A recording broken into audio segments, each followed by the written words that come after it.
नमस्कार, मैं हूँ अर्चना पाठक। आप सभी का विहंग सीरीज़ यूट्यूब चैनल पर कहानियों की दुनिया में स्वागत है। आज मैं लेकर आई हूँ कवि सरदार भगत सिंह विहंग जी की कहानी सीधा पेड़। इस कहानी में कवि भगत सिंह विहंग जी ने बताया है कि सीधा पेड़ अपने फल, फूल, छाया, सुगंध समाज को देता है तो प्रकृति उसे कभी किसी चीज़ की कमी नहीं आने देती है। यही नियम सभी प्राणियों पर लागू होता है। तो आइए सुनते हैं कहानी सीधा पेड़। बगीचे में विभिन्न प्रजातियों के पौधे धीरे धीरे बड़े हो रहे थे। प्रकृति द्वारा मुक्त हस्त से प्रदत्त वायु, जल, धूप सभी को समान रूप से प्राप्त हो रही थी। सभी आपस में बातें करते, हंसी ठिठोली करते जीवन का आनंद ले रहे थे।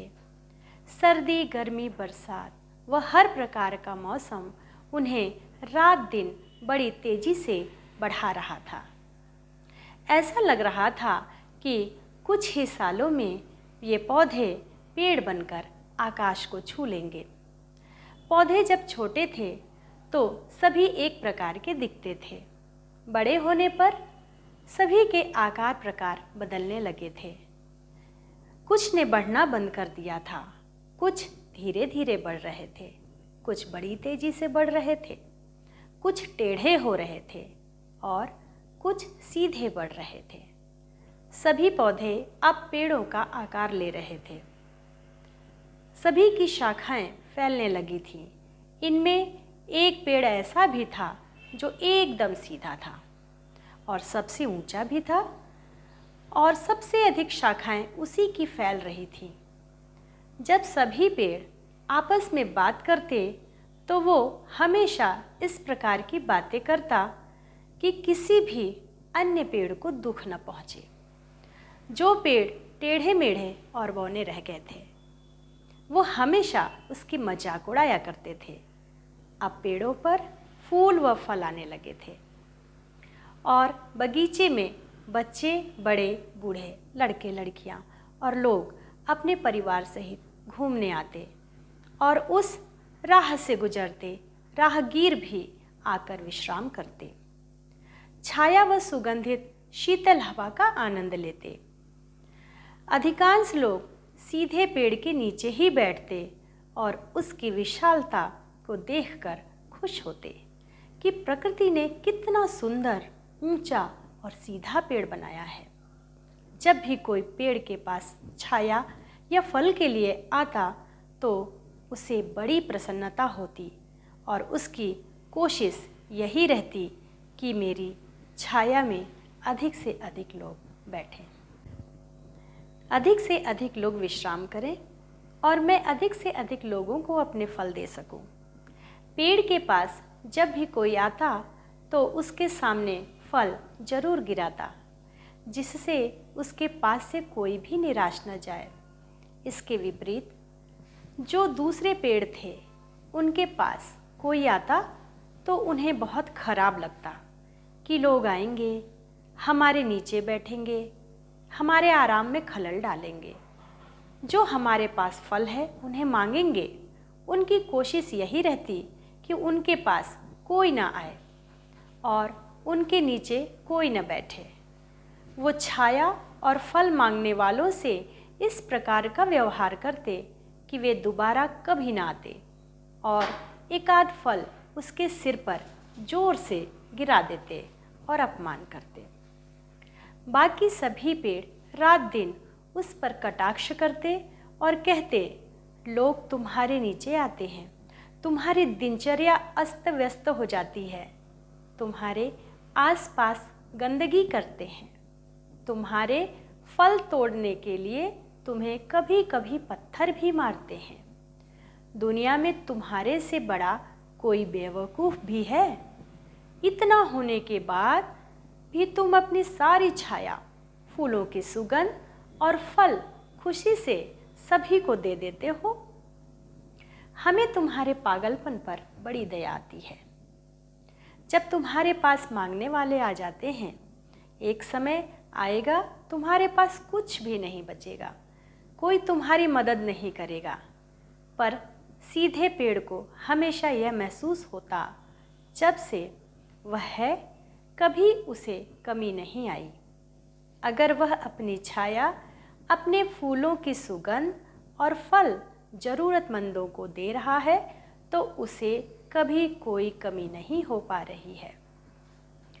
कोई अनजानी शक्ति तत्काल उसकी पूर्ति कर देती है और दी गई छाया और फल पहले की अपेक्षा कई गुना बढ़ जाते हैं। यह बातें वह अपने साथी पेड़ों को बताया करता, लेकिन उसके साथी पेड़ इस बात को हमेशा नकारा करते, बोलते, तुम्हें इस चीज़ का एहसास आगे चलकर होगा जब तुम्हारे पास कुछ नहीं बचेगा। धीरे धीरे यह बात चारों ओर फैलने लगती और पेड़ पर जिनका हक बनता वो भी सतर्क हो जाते हैं। उन्हें पता लग जाता है कि हमारा पेड़ फल और छाया दूसरों को भी दे रहा है। वो तरह तरह से पेड़ को समझाने लगते हैं, दुनिया की ऊंच नीच, चालाकियाँ और चालों से उसे अवगत कराते हैं। सीधे पेड़ को हार्दिक प्रसन्नता मिलती। जब वह दूसरों की मदद करता तो उसे लगता प्रकृति उसके द्वारा दी गई मदद से कई गुना ज़्यादा उसकी मदद कर रही है। उसे हवा, पानी, धूप प्रचुर मात्रा में मिलने लगता। धरती माँ भी उसका विशेष ख्याल करती। हर ऋतु व मौसम में वह हरा भरा रहता और फलों से भरा रहता। कोई दैवीय शक्ति उसे किसी चीज़ की कमी न होने देती। अब दूर दूर से ज़रूरतमंद लोग आकर उससे फल ले जाते। साथी पेड़ समय का इंतज़ार कर रहे थे कि कब इसकी छाया और फल खत्म हो, तब इसे पता लगे। वो उसे हमेशा यही सलाह देते, अपने लिए अपनी छाया और फल बचा कर रखो। जिनका हक है उन्हीं को केवल दो। जब तुम्हारे पास कुछ नहीं बचेगा तो वो ही तुम्हारी देखभाल करेंगे।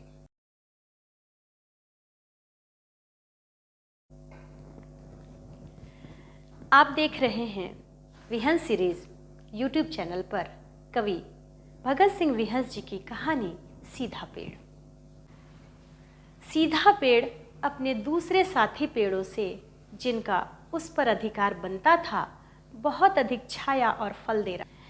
यह उसके साथी पेड़ देख भी रहे थे और महसूस भी कर रहे थे और आश्चर्यचकित भी थे, यह सब कैसे हो रहा है।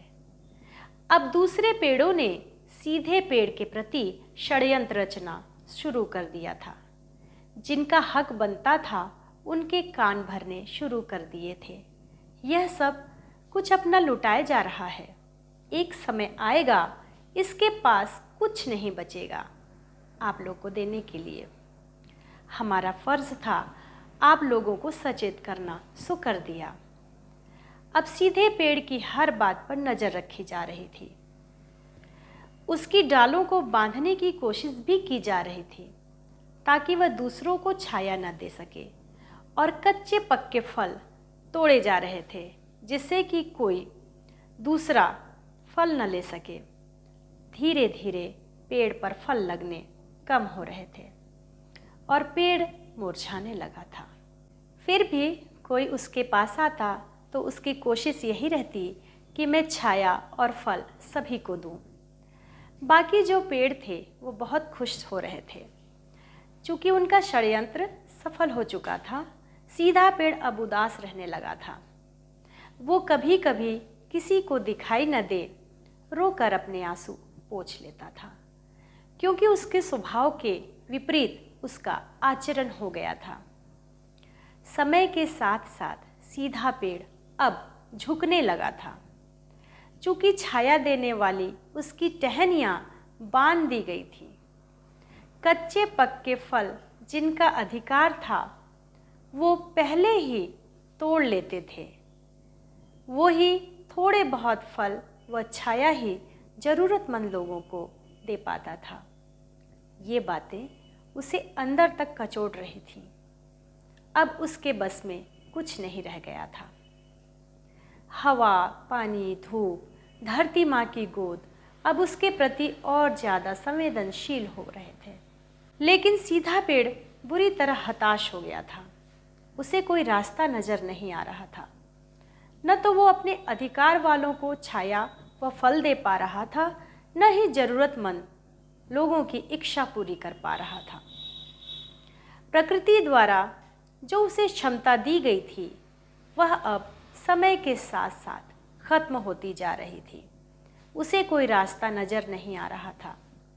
वह आज भी जरूरतमंदों को छाया और फल देना चाहता है, लेकिन उसे बहुत मजबूर कर दिया गया है। उस पर इस प्रकार के बंधन लगाए गए हैं कि जरूरतमंदों को वह किसी प्रकार से भी सहायता न कर सके। बाकी बगीचे के पेड़ बहुत खुश थे और उसका मजाक उड़ाने लगे थे और उसे कहते कि तुम्हें शुरू से ही कहा गया था, जैसी दुनिया चल रही है वैसा चलो, लेकिन तुम्हारी समझ में नहीं आ रहा था।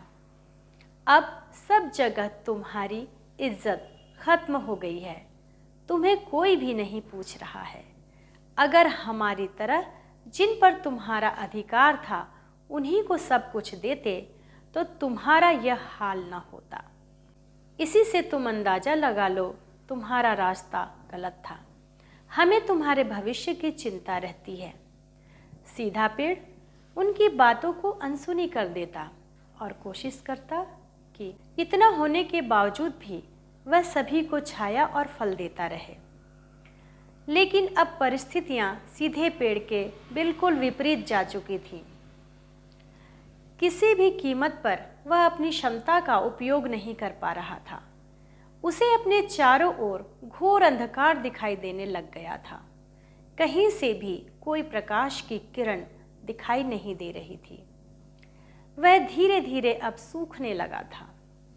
सभी ओर से उसे हताश और निराश किया जा रहा था। अब वह अकेले में जब बगीचे के सभी पेड़ सो जाते, मन हल्का करने के लिए आंसू बहा लिया करता था। उसे समझ में नहीं आ रहा था कि उसकी कहाँ पर गलती है। उसने सभी को अपनी क्षमता से अधिक छाया और फल प्रदान किए हैं। कभी किसी को हताश व उदास नहीं होने दिया। खुद दुख उठाकर भी दूसरों को सुख देने की कोशिश की है। इतना होने के बावजूद भी सीधे पेड़ को पता नहीं यह क्यों महसूस होता था। अभी वह कई वर्षों तक छाया और फल सभी को दे सकता है। अचानक एक दिन अर्धरात्रि को जब सभी पेड़ सो रहे थे, वह आंखों में आंसू लिए प्रभु से प्रार्थना करने लगता है, प्रभु, बिना कसूर के तुमने मेरी यह दशा क्यों बना दी है। अब मेरे पास कुछ भी नहीं है। मुझे शक्ति दो प्रभु, मैं अपने मन के अनुरूप पहले की तरह ही सभी को फल व छाया दे सकूं। ईश्वरीय शक्ति शायद सीधे पेड़ की प्रार्थना का ही इंतजार कर रही थी। अचानक उसे महसूस होता है उसकी बंधी हुई टहनियाँ अपने आप खुल रही हैं और सुगंधित फूल आने शुरू हो रहे हैं और पहले से भी बड़े फल लग रहे हैं। टहनियों का विस्तार ज़्यादा छाया देने के लिए हो गया है। प्रचुर मात्रा में उसे प्रकृति अपने सारे संसाधन दे रही थी, जिससे वह सभी को अधिक से अधिक छाया और फल दे सके, जिसकी सीधे पेड़ और बाकी बगीचे के पेड़ों ने कल्पना भी नहीं की थी। उसे इतना सक्षम और शक्तिशाली किसी अनजानी शक्ति के द्वारा बनाया जा रहा था। धन्यवाद। नई नई कहानियाँ सुनने के लिए विहंस सीरीज़ यूट्यूब चैनल को सब्सक्राइब, लाइक, कमेंट एवं शेयर अवश्य करें।